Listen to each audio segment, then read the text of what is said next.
This is a download from BBC Learning English. To find out more, visit our website. 6 Minute English. From BBC Learning English. Hello, welcome to 6 Minute English. I'm Rob. And I'm Catherine. So, Catherine, how long do you spend on your smartphone? My smartphone? Not that long really, only about 18 or 19 hours. No, sorry, I meant in a day, not in a week. That's what I meant too, Rob, a day. Oh, wow. So you've even got it right here? Yeah? Yep, got it now, Rob. Yes, I should actually tell you that I suffer from FOMO. FOMO, fear of missing out. Something cool or interesting might be happening somewhere, Rob, and I want to be sure I catch it. So I have to keep checking my phone to make sure, I don't miss out on anything. So we could call you a fubber.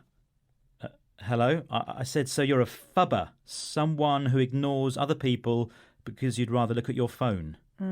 Yeah, that's right. Yeah. Sounds like you have a bit of a problem there, Catherine, but you're not the only one. According to one recent survey, half of teenagers in the USA feel like they're addicted to their mobile phones. If you're addicted to something, you have a physical or mental need to keep on doing it. You can't stop doing it. You often hear about people being addicted to drugs or alcohol, but you can be addicted to other things too, like mobile phones.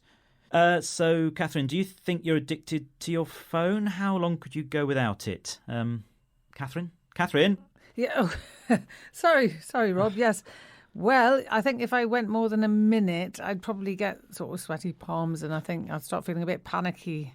Dear. Yeah. Well, if I can distract you just for a few minutes, can we look at this topic in more detail, please? Let's start with a quiz question first, though. In what year did the term smartphone first appear in print? Was it A, 1995, B, 2000, or C, 2005?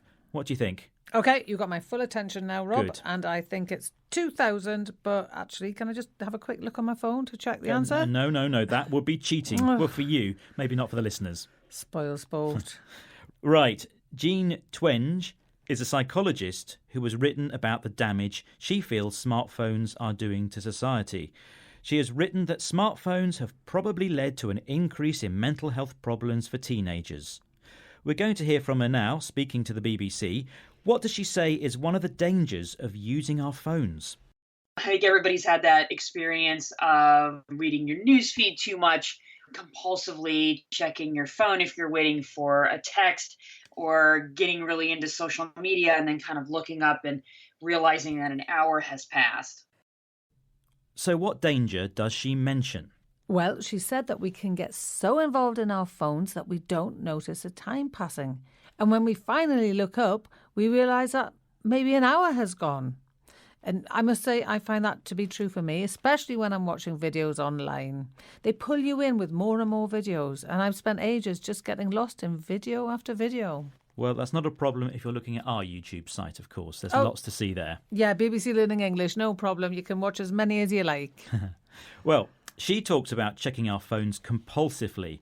If you do something compulsively, you can't really control it. It's a feature of being addicted to something. You feel you have to do it again and again. Some tech companies, though, are now looking at building in timers to apps, which will warn us when we have spent too long on them.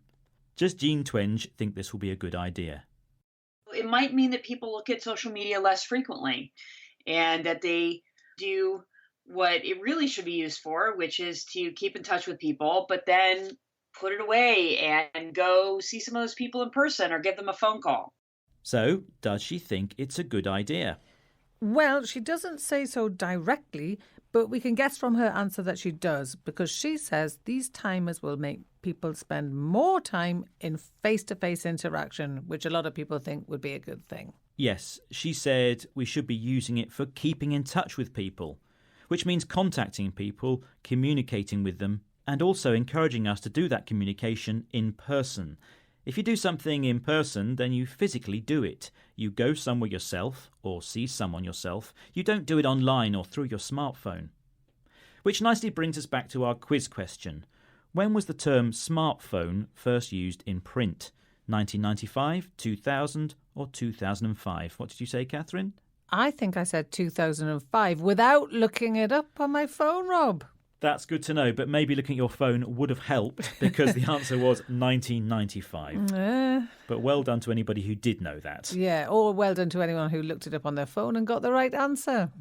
Right, before logging off, let's review today's vocabulary. OK, we had FOMO, an acronym that means fear of missing out, something that I get quite a lot. And that also makes you a fubber. People who ignore the real people around them because they're concentrating on their phones. Yes, I do think I'm probably addicted to my phone. I have a psychological and physical need to have it. My smartphone is my drug. Wow. And you look at it compulsively. You can't stop looking at it. You do it again and again, don't you? That's sadly true, Rob.